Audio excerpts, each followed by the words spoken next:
Hi, everyone. Welcome back to GoLocal Live. I'm GoLocal News Editor Kate Nagel. Thanks for joining us Friday afternoon. The weekend is almost here, and as we do most Fridays, get the opportunity to have GoLocal columnist Robert Whitcomb in studio. Thank you, Robert. Cowabunga. Well, I appreciate your coming in because there is no shortage of topics to talk talk about. We've got a traitor in the White House along with his minions. But you have to give him credit for it's treason in the open. It's extraordinary. So, of course, all eyes on D.C. and what's taking place currently there, following the release of the memo of the transcript of the phone call with the Ukrainian president, to what we're hearing now, more information coming out, text messages, conversations Well, we know with the China. transcript that was released. We know that was fiddled around with. Well, there were gaping holes in it. That was manipulated. I'll tell you, probably by so-called Attorney General William Barr.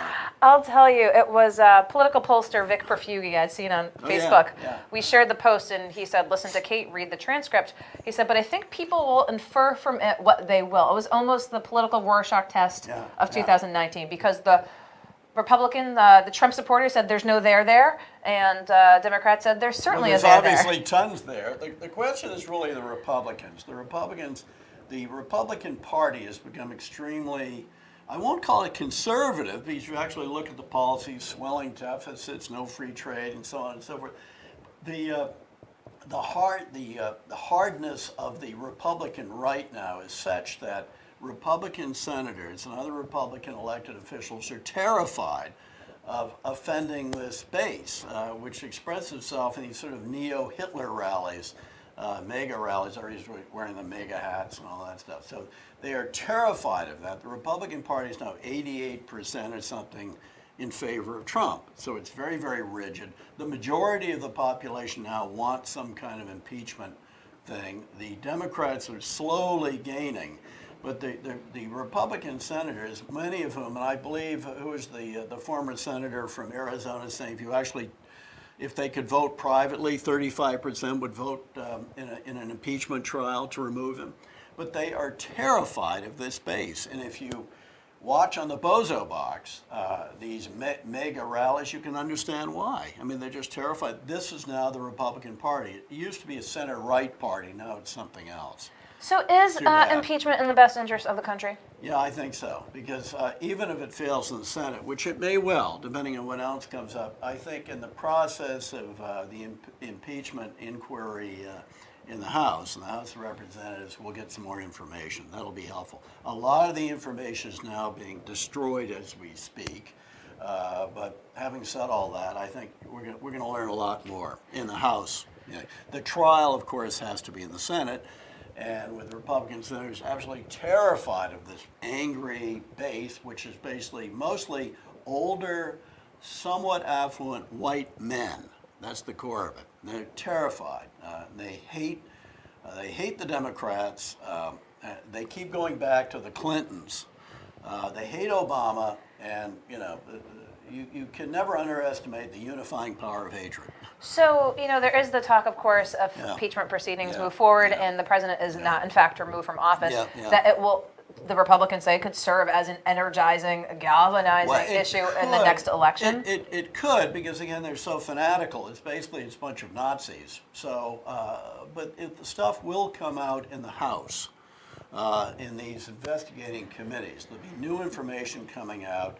There'll be leaks from people in the State Department and elsewhere who are very distressed by this corruption of the Trump administration and the assault on national security. So, they're going to be sending over some interesting information. And we'll see what happens.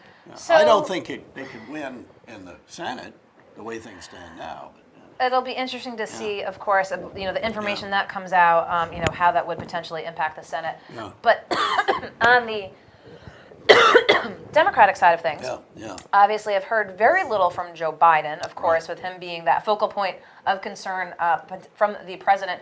Who we have heard a lot from is Hillary Clinton. Right.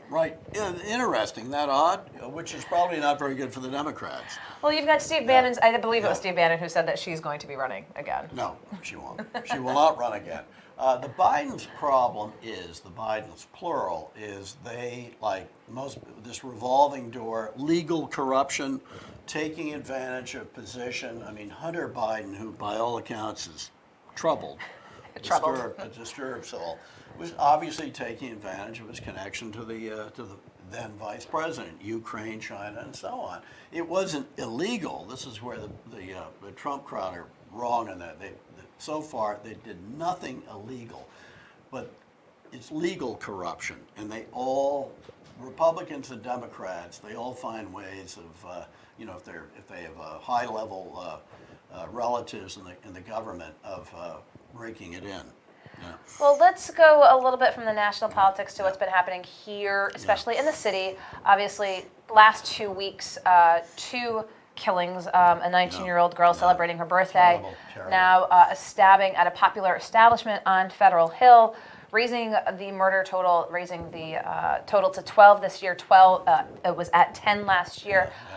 You have the mayor saying overall crime is down, and perhaps overall crime. Which is true. There was a report, was it last week, I think? That it is. How troubling is the murder number?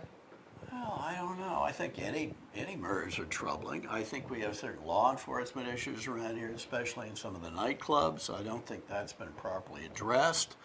We've got this kind of wacky idea of basically setting up a sort of sex, drugs, and rock and roll strip along Allen's Avenue, but it really has not been forcefully addressed yet enough. And what to do with the sort of nightclub ecosystem around here, which does bring money into the city. People come from all over New England, partly just to have a good time, other people looking for trouble. Do you think it's hurting the Hill?